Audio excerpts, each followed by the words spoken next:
Seguimos con Marcos, una bendición Marcos, ya casi estamos terminando Marcos, aunque yo sé que hay muchos que no quisieran terminar con él, pero bueno, después tenemos que ir a otro libro, así que ya estaremos viendo a dónde nos dirigimos después que terminemos acá con Marcos. Y estaremos en Marcos capítulo 12, los versículos del 3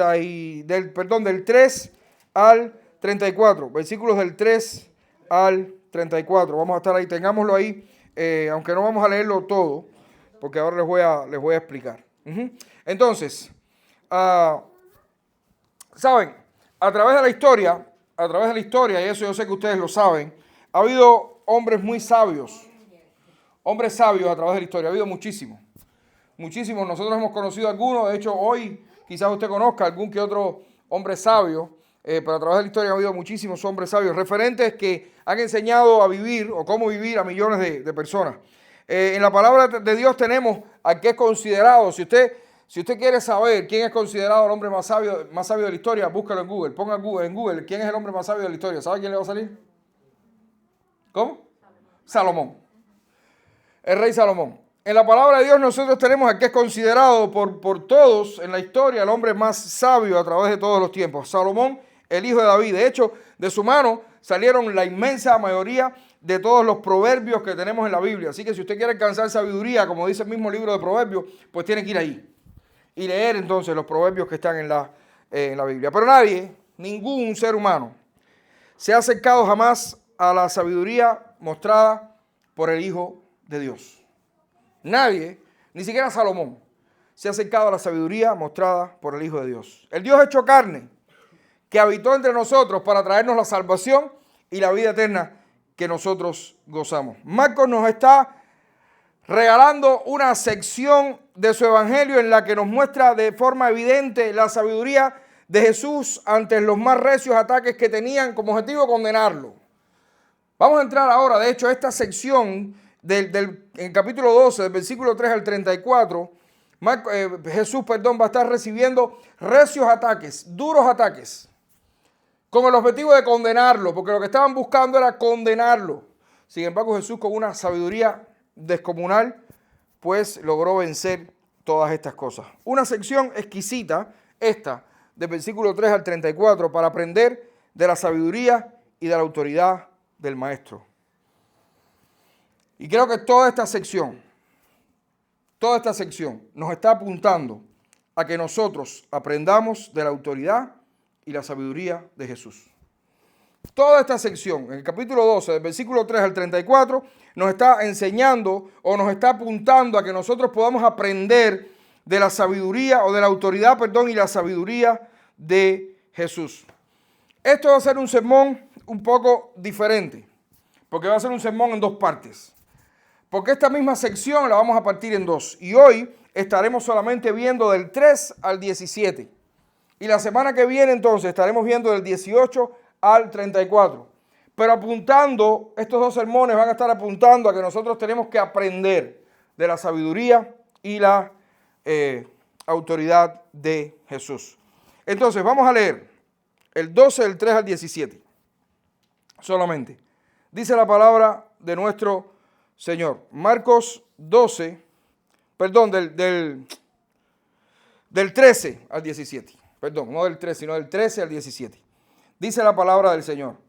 Y le enviaron algunos de los fariseos y de los herodianos para que le sorprendiesen en alguna prueba.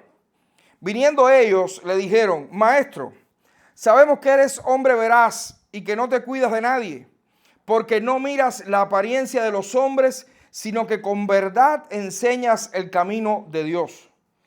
¿Es lícito dar tributo a César o no? ¿Daremos o no daremos? Mas él, percibiendo la hipocresía de ellos, les dijo: ¿por qué me tentáis? Traedme la moneda para que la vea. O en otras versiones dicen: traedme un denario. Y estaremos explicando después. Ellos se la trajeron y les dijo: ¿de quién es esta imagen y la inscripción? Ellos le dijeron: de César. Respondiendo Jesús les dijo: dad a César lo que es de César y a Dios lo que es de Dios. Dad a César lo que es de César y a Dios lo que es de Dios. Padre, gracias. Gracias por tu palabra, Señor. Gracias porque ella es lámpara a nuestros pies y es lumbrera a nuestro camino. Te rogamos, Señor, ahora que tú nos guíes a través de ella y que nosotros podamos aprender las grandes verdades, Señor, que aquí están expuestas. En el nombre de Jesús. Amén. Autoridad y sabiduría. De esto está lleno nuestro Señor. Y no solo lleno, se rebosa la sabiduría de Cristo. En este pasaje, Jesús está en el templo de Jerusalén. ¿Recuerdan? Ese en el que ya ha estado en días anteriores. Ese mismo en el que expulsó mucha gente y reprendió de forma contundente la adoración falsa o equivocada que los judíos estaban teniendo. Ahora entonces Jesús está de regreso en el templo.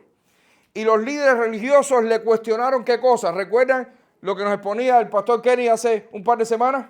¿Qué es lo que estaban cuestionando los líderes religiosos? La autoridad de Cristo. La respuesta de Jesús fue muy contundente cuando los líderes religiosos lo acusaron. O le cuestionaron, la autoridad. Fue contundente. Jesús los acusó de hombres malvados que habían desechado el fundamento de la palabra de Dios. Y ahora ese mismo fundamento, esa misma roca, esa misma palabra, la tenían delante de sus ojos. Esa piedra que ellos habían desechado, que era el mismo Jesús, se había convertido en la roca principal. La principal piedra de ángulo sobre la cual estaba fundamentado todo. Esos líderes religiosos entendieron a la perfección lo que Jesús les había dicho y por eso tomaron la decisión de hacer algo para poderlo enjuiciar. Ellos querían atraparlo en algo mal hecho. Y es aquí entonces donde entra el pasaje que tenemos hoy delante. Estos líderes religiosos enviaron a varios con el objetivo de encontrar alguna falla en Jesús, pero nada pudieron encontrar. Sin embargo, sus respuestas, las respuestas de Cristo, de Jesús, tuvieron una carga de sabiduría que llega hasta nuestros días con una gran enseñanza para nosotros también. Amados hermanos, Marcos quiere que aprendamos de la autoridad y la sabiduría de Jesús. A través de estas conversaciones podemos aprender, en primer lugar, y es el pasaje que tenemos hoy, solo en primer lugar, la semana que viene tenemos el segundo y el tercer lugar. En primer lugar, Marcos quiere que aprendamos a ser leales. Marcos quiere que aprendamos a ser leales. Leales, ¿qué tiene que ver la lealtad con la moneda, el cambio a César? Leales. Marcos nos da un detalle aquí que no podemos pasar por alto.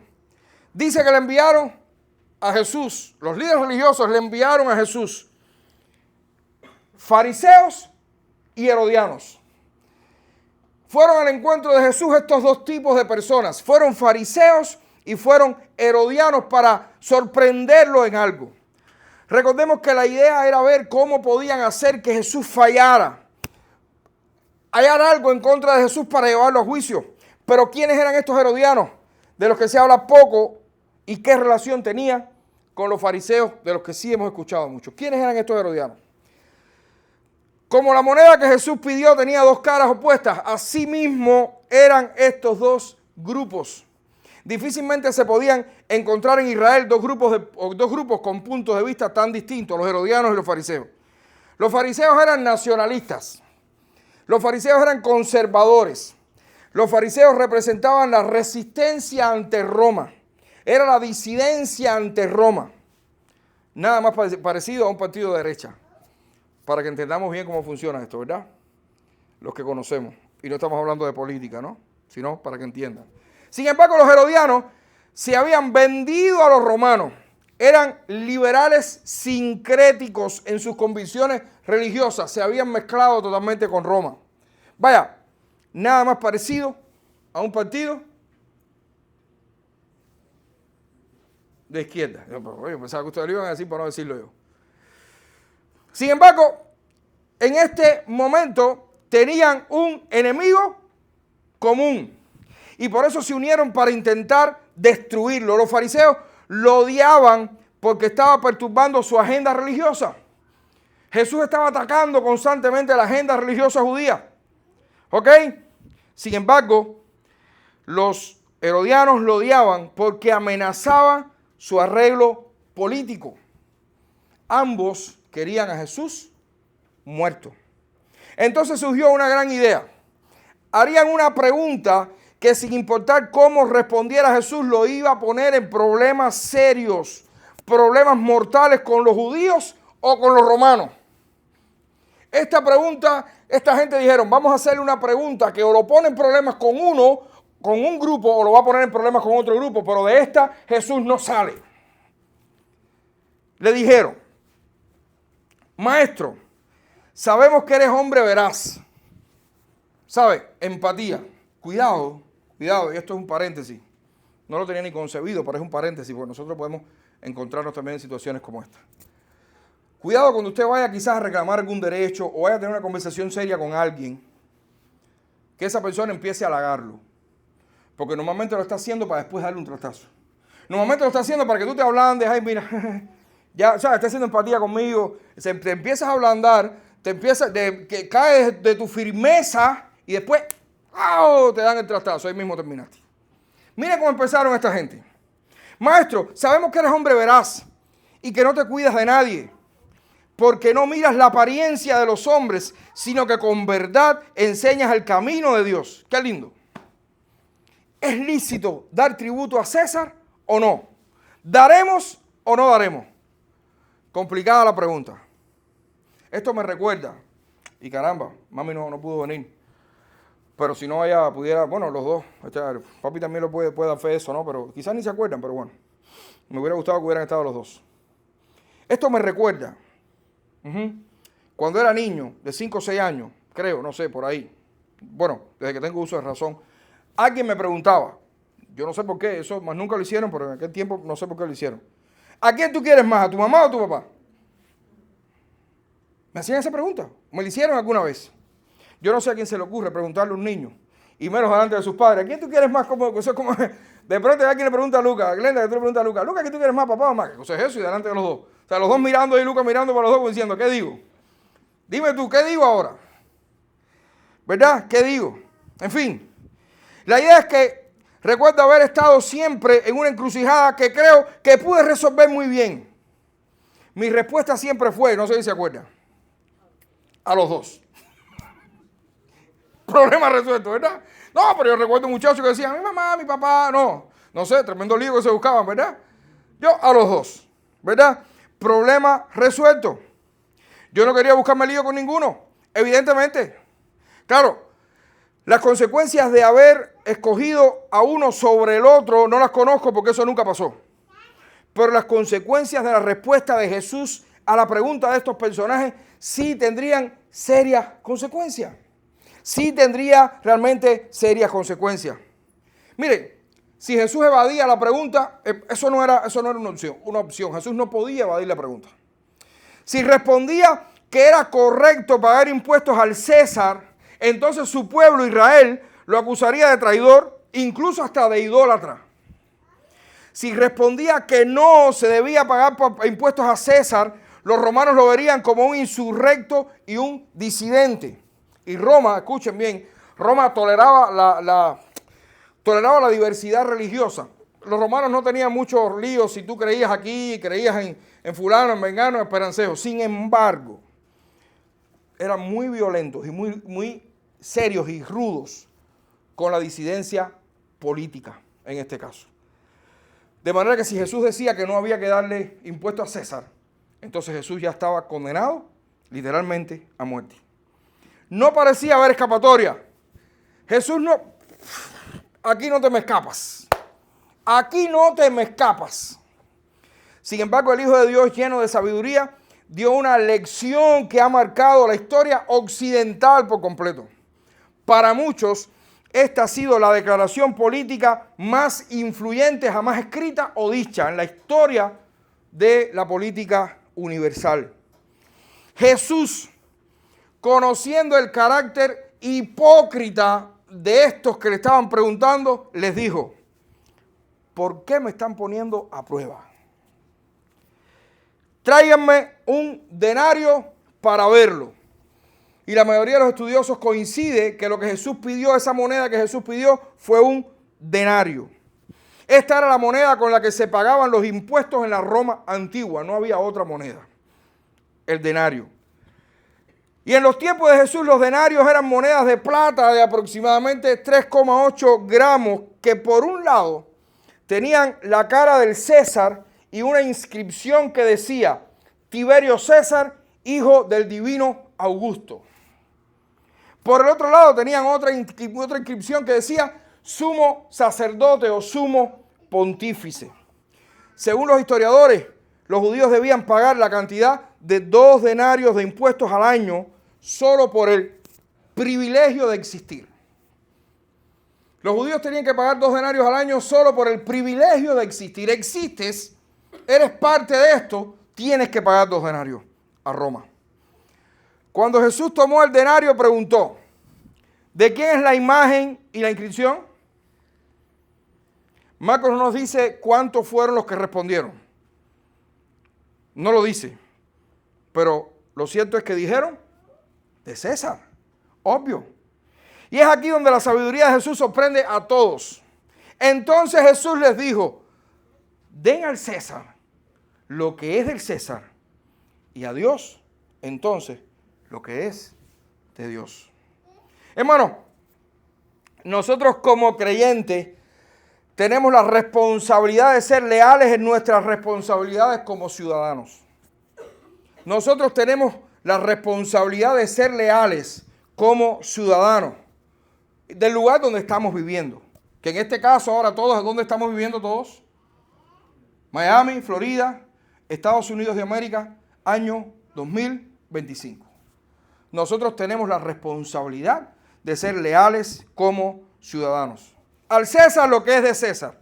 La ilustración es muy clara. El apóstol Pablo interpretó esta enseñanza de Jesús en su carta a los Romanos, capítulo 13, versículos del 1 al 7, cuando dijo, y escuchen bien lo que dijo el apóstol Pablo, sométanse toda persona a las autoridades que gobiernan, porque no hay autoridad sino de Dios, y las que existen por Dios son constituidas. Por consiguiente, el que resiste a la autoridad, a lo ordenado por Dios se ha opuesto, y los que se han opuesto sobre sí recibirán condenación. Porque los gobernantes no son motivos de temor para los de buena conducta, sino para los que hacen el mal. Deseas, pues, no temer a la autoridad, haz lo bueno y tendrás elogios de ella. Pues es para ti un ministro de Dios para bien. Pero si haces lo malo, teme, porque no en vano lleva la espada, pues ministro es de Dios, un vengador que castiga al que practica lo malo. Por tanto, es necesario someterse, no solo por razón del castigo, sino también por causa de la conciencia. Pues por esto también pagáis impuestos, porque los gobernantes son servidores de Dios, dedicados precisamente a esto. Pagad a todos lo que debáis, al que impuesto, impuesto, al que tributo, tributo, al que temor, temor, al que honor, honor. Pablo lo dijo claro en esta carta a los romanos. Las iglesias son embajadas, hermanos míos, del reino de Dios y nosotros embajadores, pero aún vivimos en una sociedad que tiene leyes. Vivimos en una sociedad que tiene normas, que tiene reglas y todos, especialmente los cristianos, debemos estar sujetos a ellas. ¿Somos nosotros ciudadanos de bien? Hagamos nuestra pregunta. ¿Somos nosotros? ¿Soy yo un ciudadano de bien? ¿Somos nosotros ciudadanos que estamos honrando a nuestro Señor, siendo dignos de representantes de su reino aquí? Porque ciertamente este no es nuestro reino, pero aquí estamos viviendo aún. Y somos embajadores del reino de Dios acá. Como embajadores estamos nosotros siendo ciudadanos de bien aquí. Tú y yo. Quiero aclarar que este mandato tiene ciertas cláusulas de excepción. Y los abogados me entenderán. Yo sé que aquí hay como 14 o 15 abogados aquí en la iglesia. Mira Betty cómo se ríe, Rolly también. Este mandato tiene cláusulas de excepción. Es decir, hay excepciones, obvio, por supuesto. No siempre debemos obedecer ciegamente a lo que se nos pudiera estar ordenando desde las autoridades de nuestra sociedad. Por ejemplo, en primer lugar, la primera cláusula de excepción. Si se nos pide que violemos un mandato de Dios. Ahí ya la cosa se puso fea, ¿verdad? No, cláusula de excepción. El ejemplo perfecto de esto se encuentra en Hechos capítulo 4 y capítulo 5. cuando las autoridades arrestaron a los discípulos por predicar. Los citaron ante el Sanedrín y les ordenaron que no enseñaran en el nombre de Jesús. Hechos 4, 17 al 20. Por supuesto, los discípulos volvieron a hacerlo y fueron arrestados nuevamente. Dice Hechos 5, 28 y 29. Les ordenábamos estrictamente que no enseñaran en este nombre, pero ahora han llenado a Jerusalén con su doctrina y quieren echar sobre nosotros la sangre de este hombre, refiriéndose a Jesús. Pero Pedro y los apóstoles respondieron: es necesario obedecer a Dios antes que a los hombres. Cláusula de excepción. ¿Tenemos que ser ciudadanos de bien? ¿Tenemos que estar sujetos a las leyes? Sí. Siempre y cuando no nos dicten una ley que tengamos que desobedecer una ley de Dios, que es la ley superior. Y si eso sucede, entonces tenemos que decir: es necesario obedecer a Dios antes que a los hombres, aunque nos cueste la cárcel, la vida, etcétera, etcétera, etcétera. Los discípulos salieron y retomaron la predicación donde la habían dejado. Los cristianos nunca debemos violar un mandato de Dios, aunque lo ordene el gobierno, cualquiera que sea. En segundo lugar, segunda cláusula de excepción, los cristianos debemos resistirnos cuando se nos pide que realicemos un acto inmoral. Y obvio, cuando pensamos en inmoralidad, rápido estamos pensando en la cuestión sexual. Esta es obvia, es la más fácil de entender. Pero también se extiende a áreas éticas en las que a muchos se nos pudiera pedir que hagamos concesiones, ya sea en el contexto de los negocios, la comunidad o incluso la iglesia. Los cristianos nunca deben pensar que está bien cometer actos inmorales o poco éticos. Eso es bueno también, que lo entendamos. Segunda cláusula de excepción. Y en tercer lugar, los creyentes nunca debemos ir en contra de nuestra conciencia cristiana para obedecer a ninguna autoridad. Esto puede implicar cosas tan diversas como, por ejemplo, participar en la realización de abortos si eres médico. Si tu conciencia cristiana te dice: no, yo no voy a practicar un aborto, eres médico, y las autoridades te dicen: tienes que hacerlo porque hay una ley que dictamos hace un mes que tiene que ser, ¿qué vas a hacer? Para nada, si está en contra de tu conciencia cristiana, debes obedecer a la autoridad en este caso. Por ejemplo, si eres un representante legal, un notario, y te dicen que hay una ley dictada que tienes la obligación de casar homosexuales y eso está fuera de tu conciencia cristiana, ¿qué vas a hacer? Hasta ahí llega mi obediencia ciega a las autoridades. Sí tengo que ser un ciudadano de bien, pero eso, lo que está en contra de mi conciencia cristiana, como cosas como estas, no las voy a hacer. Aunque me cueste penas, la cárcel y hasta la vida. Marcos no nos da detalles, porque su punto, independientemente de estas excepciones, es que los cristianos estemos llamados a ser ciudadanos obedientes a las leyes que han establecido las autoridades, incluso, y aquí quizás nos riamos un poco, pero estoy pensando incluso hasta en las leyes de tránsito, incluyendo los límites de velocidad. Ríanse. Ríanse.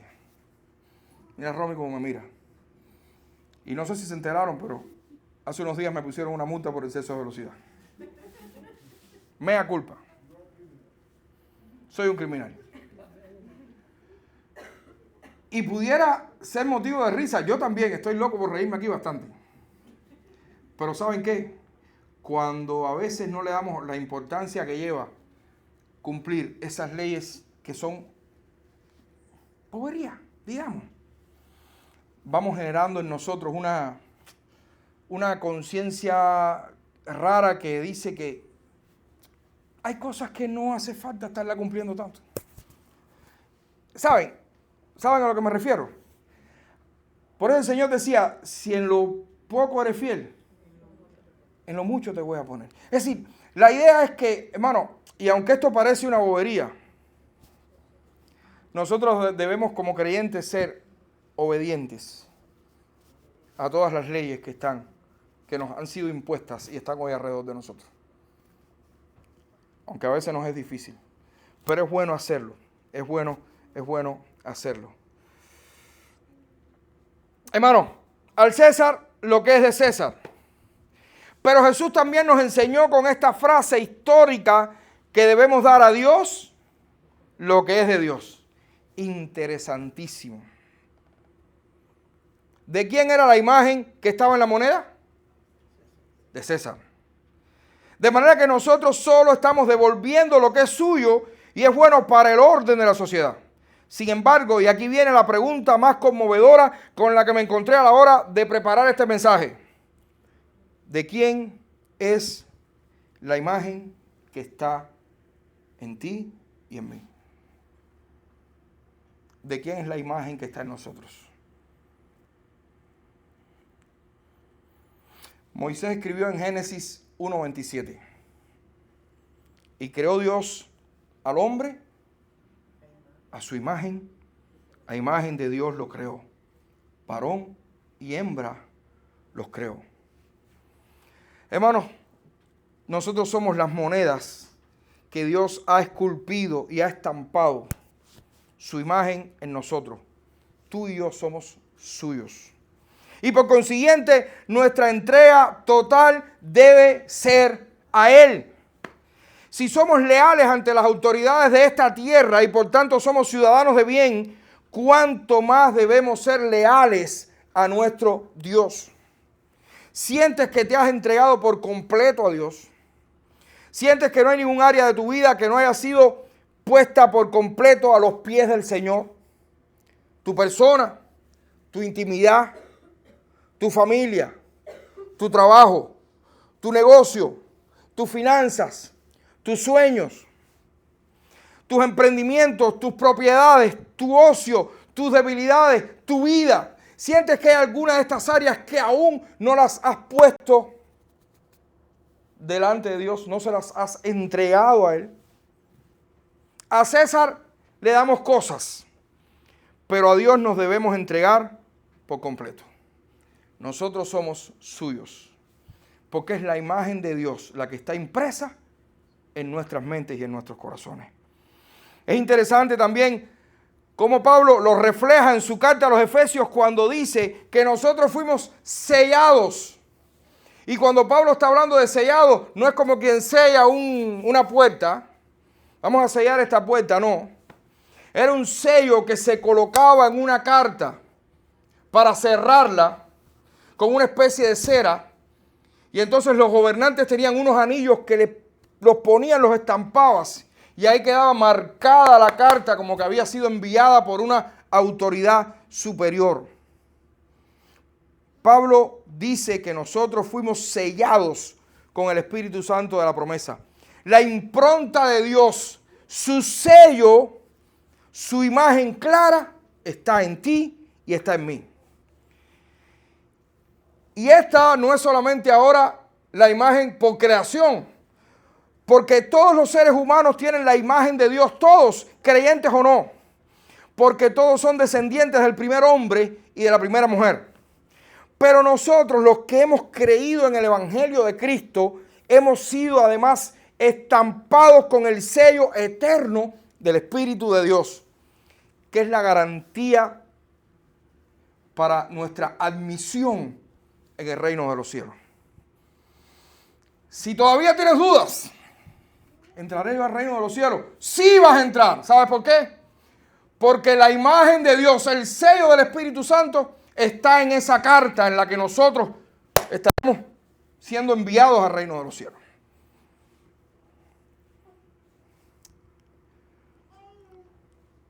Porque no hay otra forma de entrar al reino de los cielos si no llegas con ese sello colocado. Si todavía no has creído en Cristo, todavía el Espíritu Santo no te ha sellado. Y sin ese sello no te van a admitir en el reino de los cielos. ¿Quieres ser admitido en el reino de los cielos? Pues necesitas arrepentirte de tus pecados y necesitas creer en el Evangelio de Cristo. ¿Qué es el Evangelio? El Evangelio de Cristo son las buenas noticias que dice que el Hijo de Dios vino a este mundo, vivió como un ser humano y murió en una cruz para perdonar todos y cada uno de tus pecados. Si tú crees precisamente en esa obra suya, en que Él fue a la cruz a morir en tu lugar. Tú eras quien merecía recibir la ira de Dios sobre la cruz. Porque el pecador eres tú y el pecador era yo. Sin embargo, Cristo quiso ocupar nuestro lugar. Y descendió desde los cielos. Siendo el rey de todas las cosas, se hizo hombre. Para hacer el sacrificio perfecto por nuestros pecados. ¿Quieres ser admitido en el reino de los cielos? Necesitas arrepentirte de tus pecados y creer en esa obra maravillosa de Cristo en la cruz. Que además no solo quedó en la cruz muerto, fue enterrado, muerto, y luego fue resucitado, asegurando de esta manera que Dios recibió la ofrenda, para que tú y yo, creyendo, seamos admitidos en el reino de los cielos. Porque solamente si crees de esta manera, el Espíritu Santo te va a sellar y podrás ser admitido en el reino de los cielos. A Dios lo que es de Dios. Hermanos, no tenemos excusa. Somos de Dios, hechos a su imagen y sellados con su Espíritu por toda la eternidad. Tenemos un compromiso eterno con nuestro Creador, con nuestro sustentador, con nuestro Salvador. Nos estamos dando por completo. Estamos siendo leales a nuestro Señor. Hermanos, no nos confundamos. No nos confundamos. No sea que estemos invirtiendo las cosas y estemos dándole a César lo que es de Dios y quizás un poco a Dios lo que es de César. Quizás un poco a Dios de lo que es de César. Gastemos nuestras vidas en el servicio a nuestro Señor. Vivamos nuestros mejores años y los peores también en el servicio de nuestro Dios. Que nuestra vida gire en torno a Dios y no en torno a César. Oremos, pensemos, meditemos, hagamos un repaso de todo nuestro ser y pongamos las cosas en orden. Seamos ciudadanos de bien, pero por sobre todas las cosas, entreguemos todo nuestro ser al servicio de nuestro Señor. Pero pastor, eso está muy lindo. ¿Cómo puedo servir a Dios? No me diga que tengo que servir a Dios, yo quiero hacerlo. ¿Qué hago? ¿A dónde voy? ¿Cómo lo hago? La mejor de todas las preguntas.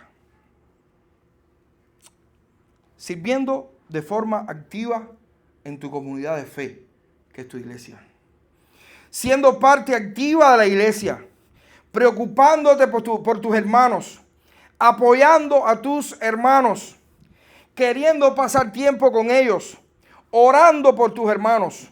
Riendo con tus hermanos. Llorando con tus hermanos. Perdonando a tus hermanos. Reconciliándote con tus hermanos. Amando a tus hermanos. Y sí, también barriendo, recogiendo, fregando, haciendo café. También trabajando en la música, trabajando con los niños, sirviendo comidas, recibiendo a los hermanos con un abrazo y una sonrisa el día del culto, parados en la mesa de contacto con amabilidad, poniendo las cámaras, poniendo el micrófono al pastor, o a los pastores en este caso. Hay muchas cosas que se pueden hacer. Muchas cosas que se pueden hacer dentro de la familia de fe. Discipulando, transfiriendo vida a los nuevos creyentes, pasando tiempo con ellos, preocupándonos por los que están llegando, sirviendo a los no creyentes, predicándoles el evangelio. Hay muchas cosas que podemos hacer. Somos una comunidad de fe. Y escuché un pastor un día decir, el éxito de una iglesia no está en la cantidad de gente que pueda tener, sino en las relaciones significativas que se logren establecer dentro de ellos mismos. Hay muchas cosas que hacer. Servir a Dios no es pararse aquí detrás a dar un sermón. Eso lo hace cualquiera. Servir a Dios es estar ahí, en medio del pueblo de Dios, sirviendo,